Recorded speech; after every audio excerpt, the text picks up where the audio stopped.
What's up, guys? Winter Kills here, coming at you with a brand new deck profile. First Kozmo deck profile on the channel. Thanks to my friend here, who's going to be bringing you his Kozmo build that he took to Nationals. Unfortunately, didn't make it in after 3 rounds of regionals. Couldn't get in the last very one where he was 3-0 and then lost to Clifford Demise in the final round. But here is his Kozmo deck profile nonetheless, so hope you guys enjoy. Alright, let's get right into it, boys. Well, Charles, double tin can. You really, for this build, you really only need 2 because this is just pure Cosmos. So, your only 2 is necessary because you're either going to see it off of a Dark Destroyer or similar way, because 3 gets too bricky sometimes. You just draw 2 in hand, it's really gross. So yeah, only 2 of those boys. We got your double Strawman. This card is super helpful late game, or just setting up with the early Allure play with the Dark Destroyer. You can just bring it back real quick and just get whatever you need on board. Have 2 pots at the end of the turn or whatever. So I think 2 Strawman is necessary. Double Farm Girl for winning the game. She's just too strong not to play a 2. And you just need more pilots, so 2 of these is fine. Double Soar, because 2 Soar is really strong because you can just bring one back and then use the other one's effect if you send it off of a tin can or something. And it really helps the rank 3 plays because the best rank 3 to make this deck is Break Sword, and you go into that quite a bit, especially if you have Town, so that's why I think 2 is pretty good. Double Witch, this is kind of a part I was iffy about playing, but it just helps you survive. Like, if you're just trying to, like, wall out and, like, they just can't get rid of it, or they need to out it with, like, a Castel or something if they're playing Pendulums, or, like, Monarchs just need to Stormforth over this, or else they just can't get rid of it, because this is really strong just to go into after your big ships die. You wall up and stall for a little bit. And Double Dark Lady, you don't need more than 2. 2 is definitely sufficient.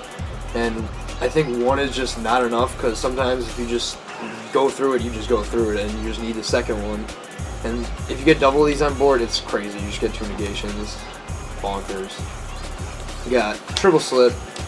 Pretty standard. One of the best cards in the deck.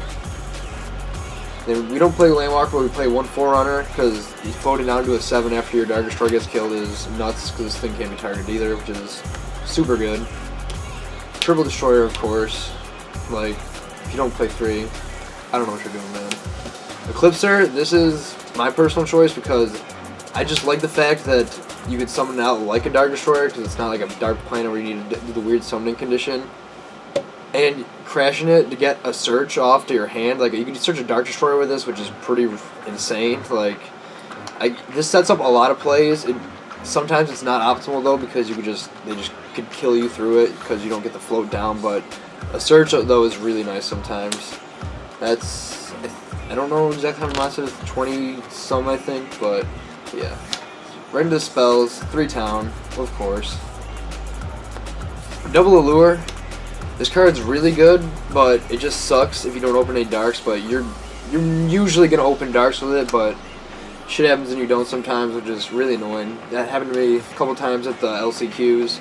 Just drew this card and no darks and couldn't play Yu-Gi-Oh! So it was no fun doing that. E-Tellies, of course. Twin Twisters in the main deck.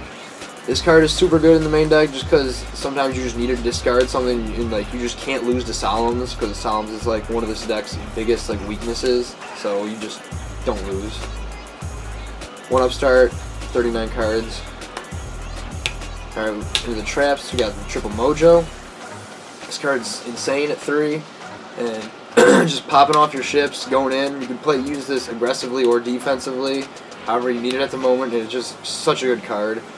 It's going to be a crucial point after the deck gets hit, is that Mojo. Only double call in this build, because since you only play 2 Tin Can, there really is no need for more than 2 call. I kind of do miss 3 sometimes just because I want to see it more when my cards get in the grave, but 2 is fine because sometimes with 3 or more you open Bricky and you just can't resolve a Tin Can, so 2 is alright. Double Breakthrough, this is super good for in the Monarch matchup. This just outright wins you the game sometimes, because they need that effect to go off, so super good. And the utility in the grave is also super nice too. Then I main deck double anti-spell for Pendulums and Monarch. It wasn't the greatest sometimes because they just head the out, like they just head the Twin Twister, or like for Monarchs they could just Stormforth, they could just chain Stormforth through it, so it's kind of iffy, but it does slow them down a lot, which is really good. But especially since you don't play that many spells, it's really strong. And then the one of the Vanities, because that wins games. Alright, let's get right into the extra deck. Breaksword, this card is so good. It's the best rank 3 to go and do in this deck. You pop your town, pop one of their cards, grab a search. It's insane. I love this card in this deck. Dante, you really don't go into it, but it's in there if you want to play cherries too. Like, it's always a good option. Grand Pulse, this could also pop your town without needing to pop one of their cards if you really absolutely need to, but I usually rather go into Breaksword than Grand Pulse.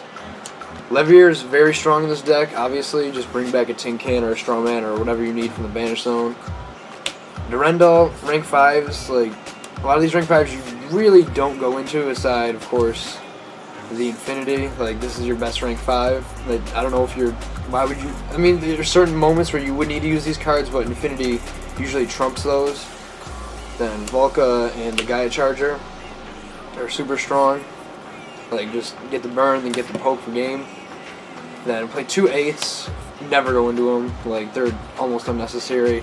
Pure Light, it rarely comes up, but it's okay, I guess. And Barbaroid for the Nova when it dies. And that's it. Alright, so what do you think, if anything, they're going to hit in the Kozmo archetype this upcoming ban list? Or do you think they're going to leave it alone? They're definitely not leaving it alone. They're definitely going to hit. I feel like Tin Can needs to get hit because just the search power is ridiculous with that card, and Dark Destroyer as well, because just a moral attack that can't be targeted is also insane. Even Town, because Town gets the search off itself, like, that's really, like, stupid. Yeah. You can just search Town off Town and then just keep going off with your plays. So I feel like that card definitely needs to be a 1 as well. Yeah. And is there anything you wanted to you would have rather had different in your deck during those LCQs? I'd rather have different. Honestly, maybe a third call. Other than that, I don't really think so. Maybe drop a Wicked Witch or something for another card. But other than that, it not too performed. many changes. Yeah, it performed pretty well. It just sometimes bricking is inevitable. Like, there's not much you can do with it, and That's Yu-Gi-Oh. Yep. yeah. Alright, well, that's it for this Kozmo deck profile, pure Kozmo. Hope you guys enjoyed. If you did, please leave a like and leave your thoughts and suggestions down in the comment as always. And yeah, Winter Kill is signing out, and we'll see you in the next one.